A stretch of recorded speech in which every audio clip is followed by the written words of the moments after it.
अस्सलाम वालेकुम। हमारा खरिया FM 97 के न्यूज रूम से न्यूज टीम के साथ मैं हूँ फौजिया सज्जाद। सबसे पहले हेडलाइंस।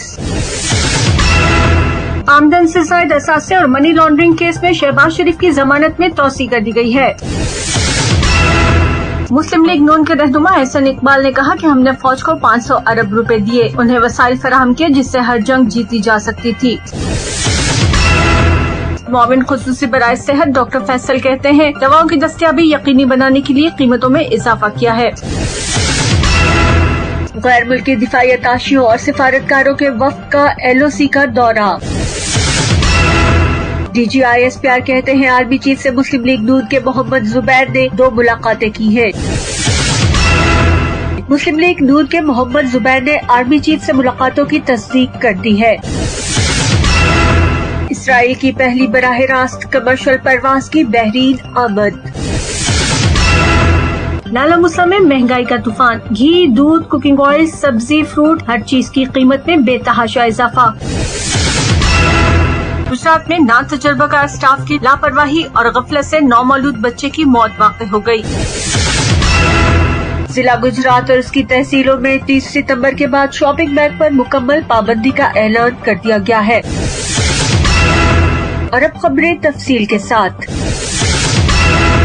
आमदन से जायद असासे और मनी लॉन्ड्रिंग केस में शहबाज शरीफ की जमानत में तौसी कर दी गई है। लाहौर हाई कोर्ट में मुस्लिम लीग नून के सदर शहबाज शरीफ की आमदन से जायद असासों और मनी लॉन्ड्रिंग केस में अबूरी जमानत की दरख्वास्त पर समाअत हुई। दरख्वास्त पर समाअत जस्टिस सरदार अहमद नईम की सरबराही में 2 रुकनी बेंच ने की। नैब की जानिब से स्पेशल प्रोसिक्यूटर सैयद फैसल रजा बुखारी जबकि शहबाज शरीफ अपने वकला अमजद परवेज और आजम नजीर तारड़ के हमरा अदालत में पेश हुए। शहबाज शरीफ के वकील आजम नजीर ने मौक़िफ़ पेश किया कि अबूरी जमानत की सतह पर शहजाद अकबर का बयान आज फिर हेडलाइंस में है। अगर ये ऐसे लहजे में बात करेंगे तो क्या तासुर जाएगा। अदालत ने शहबाज शरीफ की अबूरी जमानत में 28 सितंबर तक तौसी करते हुए केस की समाअत मुलतवी कर दी है। मुस्लिम लीग नून के रहनुमा एहसन इकबाल ने कहा कि हमने फौज को 500 अरब रुपए दिए, उन्हें वसाइल फराहम किए जिससे हर जंग जीती जा सकती थी। हाई कोर्ट बार में वकला से खिताब करते हुए उन्होंने कहा कि जनूबी एशिया के तमाम ममालिक पाकिस्तान से आगे निकल गए हैं। अमरीकी मुसन्निफ ने 22 साल पहले पाकिस्तान के मुस्तकबिल की पेशगोई की थी, ताहम वो पेशगोई मुस्तरद कर दी गई, लेकिन आज वो सच हो गई है। अमरीकी मुसन्निफ ने लिखा था कि कवी इम्कान है पाकिस्तान की रियासत नाकाम हो जाएगी क्योंकि पाकिस्तान में ताकत का मरकज इस्टेब्लिशमेंट है। बज़ाहिर इख्तियारात पार्लियामेंट के पास है लेकिन असल ताकत इस्टेब्लिशमेंट के पास है। मुआविन खुसूसी बराए सेहत डॉक्टर फैसल कहते हैं दवाओं की दस्तयाबी यकीनी बनाने के लिए कीमतों में इजाफा किया है। वज़ीर आज़म के मुआविन खुसूसी बराए सेहत डॉक्टर फैसल सुल्तान ने जान बचाने वाली अद्वियात की कीमतों में इजाफे के हुकूमती फैसले का दिफा करते हुए कहा कि मार्केट से गायब होने वाली दवाओं की कीमतों में इजाफा किया गया है। जिन दवाओं का जिक्र हो रहा है सस्ती, लाइफ सेविंग और पुराने फार्मूले हैं। उन दवाओं की कीमतों पर मुनासिब तब्दीली न होने की वजह से वो मार्केट से गायब हो जाती हैं। 24 ममालिक के दिफाई अताशियों, सफीर और सिफारतकारों का वफ्द आज LOC का दौरा कर रहा है, जहां वो भारतीय फोर्सेस की खिलाफ वर्जियों का जायजा लेंगे। 24 ममालिक के सफीर, सिफारतकार और दिफाई अताशी LOC का दौरा कर रहे हैं, जबकि तर्जुमान पाक फौज DGISPR major general Babar Iftikhar सफीरों को LOC की सूरत हाल पर ब्रीफिंग भी देंगे।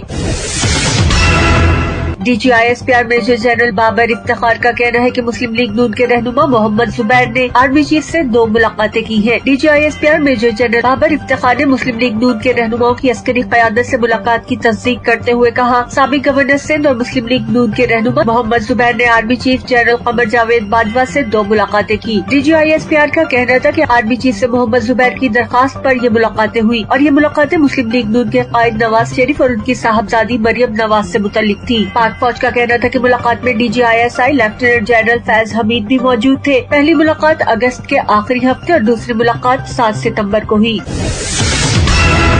साबिक गवर्नर सिंध मोहम्मद जुबैर ने army chief general Qamar Javed Bajwa से मुलाकात की तस्दीक कर दी है। मोहम्मद जुबैर ने कहा कि आर्मी चीफ से मेरे जाती ताल्लुकात हैं, उनसे भी 2 मुलाकातें हुई। अलबत्ता मैं नवाज शरीफ या पार्टी के लिए कुछ मांगने नहीं गया था। मैंने कहा कि मैं यहाँ किसी के लिए नहीं आया। मोहम्मद जुबैर का कहना था कि कभी इन मामलात पर आर्मी चीफ से कोई बात नहीं हुई और साबिक वज़ीर आज़म नवाज शरीफ या उनके साहबजादी मरियम नवाज ने मुलाकात करने का नहीं कहा था। इस तरह की मुलाकातें खुफिया होती हैं। समझ नहीं आता तर्जुमान पाक फौज को बात करने की जरूरत क्यों पड़ी।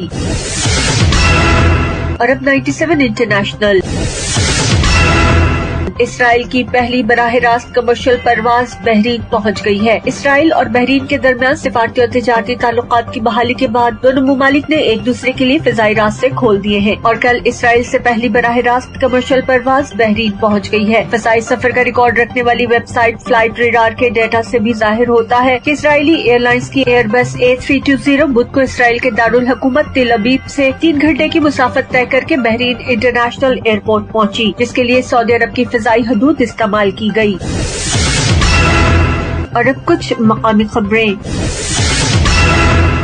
نالا موسیٰ میں مہنگائی کا طوفان، گھی، دودھ، کوکنگ آئل، سبزی، فروٹ، ہر چیز کی قیمت میں بے تحاشا اضافہ۔ ادرک 800 روپے کلو، کھیرے 120 روپے کلو اور دیگر سبزیاں بھی 100 روپے کلو، 100 سے زیادہ میں فی کلو بک رہی ہیں۔ آٹا 75 روپے کلو ہے جو کہ نایاب ہے، جبکہ سرکاری قیمت کا آٹا یا تو میسر نہیں یا پھر وہ کھانے کے قابل نہیں ہے۔ اہلیان نالا موسیٰ نے تبدیلی سرکار کے خلاف شدید غم و غصے کا اظہار کیا ہے۔ گجرات میں ناتجربہ کار اسٹاف کی لاپرواہی اور غفلت سے نومولود بچے کی موت واقع ہو گئی۔ گجرات بغداد کالونی میں واقع گھر کے اندر ہی خود ساختہ کلینک اینڈ میٹرنیٹی ہوم میں ناتجربہ کار اسٹاف کی لاپرواہی سے نومولود بچے کی موت واقع ہو گئی۔ کئی گھنٹے ماں اور بچے کو اذیت میں رکھا گیا۔ تھانہ سول لائن میں دائر درخواست پر 5 دن گزرنے کے باوجود ابھی تک مقدمہ درج نہیں ہو سکا۔ بچے کا مزدور والد در بدر پھرنے کے بعد انصاف کی دہائیاں دے رہا ہے۔ اس کا کہنا ہے کہ کارروائی سے روکنے کے لیے فون کر کے ہمارے اوپر دباؤ ڈالا جا رہا ہے، ہمیں مزید دھمکیاں دی جا رہی ہیں۔ ہمارے کرائے کے گھر میں موجود سامان پر بھی باثر اشخاص نے گھر کے تالے پر تالا لگا کر ہمارے سامان پر قبضہ کر لیا ہے اور گھر میں سے ضروری سامان بھی نہیں لینے دیا جا رہا۔ گجرات میں دکانداروں کو 30 ستمبر تک اپنا شاپنگ بیگ کا اسٹاک ختم کرنے کی ہدایات جاری کر دی گئی۔ پلاسٹک کے شاپر استعمال کرنے پر پہلے ہی پابندی ہے۔ دکاندار 30 ستمبر تک اپنا اسٹاک ختم کر دے، اس کے بعد چیکنگ ہوگی۔ کوئی دکاندار یہ شاپر استعمال کرتے ہوئے پایا گیا تو جرمانے ہوں گے۔ MOR کارپوریشن فہد بٹ کا کہنا ہے کہ تاجر برادری ذمہ داری کا مظاہرہ کرتے ہوئے بینرز کے ذریعے اور اسپیکرز پر منادی کروا کر لوگوں کو آگاہ کرے۔ اس کے علاوہ ہینڈ بل بنوا کر شاپ ٹو شاپ تقسیم کرے، جس سے پوری تاجر برادری کو معلوم ہو جائے کہ پلاسٹک شاپنگ بیگ پر پابندی ہے۔ 30 ستمبر تک پلاسٹک کا شاپر استعمال کیا جا سکتا ہے، اس کے بعد استعمال نہیں کیا جا سکتا۔ یہ تھی اب تک کی کچھ خاص خبریں۔ مزید خبروں اور ان کی تفصیلات کے لیے سنتے رہیے ہمارا کھاریاں FM 97۔